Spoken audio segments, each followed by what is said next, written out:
Je m'appelle Salma. Je me suis engagée dans l'entrepreneuriat culturel il y a longtemps.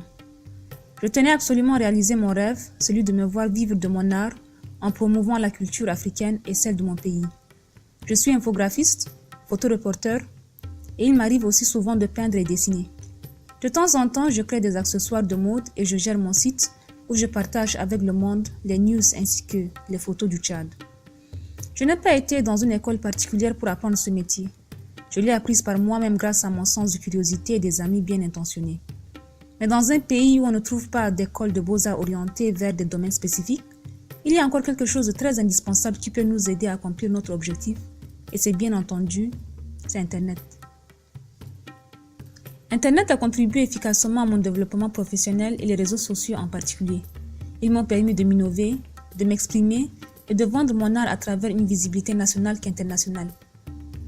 Mais sachez malheureusement que ce n'est que durant mes séjours à l'étranger que je profite pleinement des connexions. Vous savez, en tant qu'artiste, dans l'exercice de mon métier, j'ai besoin de tutoriels pour me perfectionner. Mon travail nécessite aussi le téléchargement des applications, des envois de fichiers parfois très lourds aux clients. Bref, je suis une consommatrice de volume. Mais vous allez sûrement vous demander les raisons pour lesquelles je ne profite des connexions que durant mes voyages. Eh bien, c'est justement parce que chez moi au Tchad, le coût d'Internet est très élevé. En 2016, dans le célèbre magazine africain Jeune Afrique, mon pays figure en tête des 10 pays où Internet coûte le plus cher.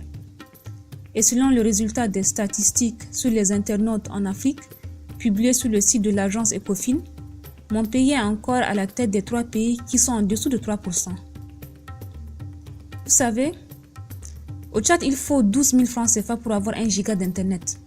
Mais dans un pays classé 186e sur 188 sur l'indice de développement humain, la priorité pour le pauvre Tchadien sera naturellement avant tout de pouvoir se nourrir, s'éduquer, se soigner ou s'habiller. Et depuis des mois pour consulter Messenger ou WhatsApp, je suis obligée d'utiliser le VPN, un réseau privé qui me permet de contourner le blocage. Et ça coûte encore plus cher de contourner, figurez-vous.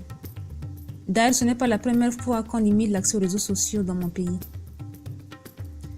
Mais vous savez, c'est à la fois asphyxiant et très frustrant de se sentir limité lorsqu'on veut explorer les immenses opportunités que nous offre Internet.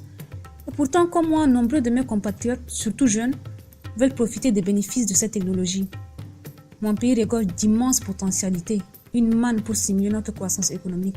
On peut être informé des appels à projets, postuler à des postes, trouver un emploi, se former, faire des affaires, bref. On n'a pas besoin d'émigrer pour accéder à des opportunités qu'on peut l'avoir en ligne. Les plus hautes autorités ne l'ignorent pas non plus, comme l'on peut d'ailleurs le lire sur ce site, ou comme on peut les entendre souligner leurs soucis de développement dans leurs discours pendant les grands sommets ou les forums de jeunesse. Je pense que c'est une raison de plus pour que l'État tchadien prenne conscience des possibilités incalculables que nous offre la technologie et surtout la concrétise. Nous voulons en tant que jeunes nous former, postuler à des affaires, bénéficier des offres d'emploi, nous vendre, pas seulement 2 ou 3% des Tchadiens. Tout le monde a droit d'avoir accès à la technologie. Et ceci ne sera possible que lorsque l'accès à Internet sera banalisé à travers de faibles coûts de connexion et sans restriction.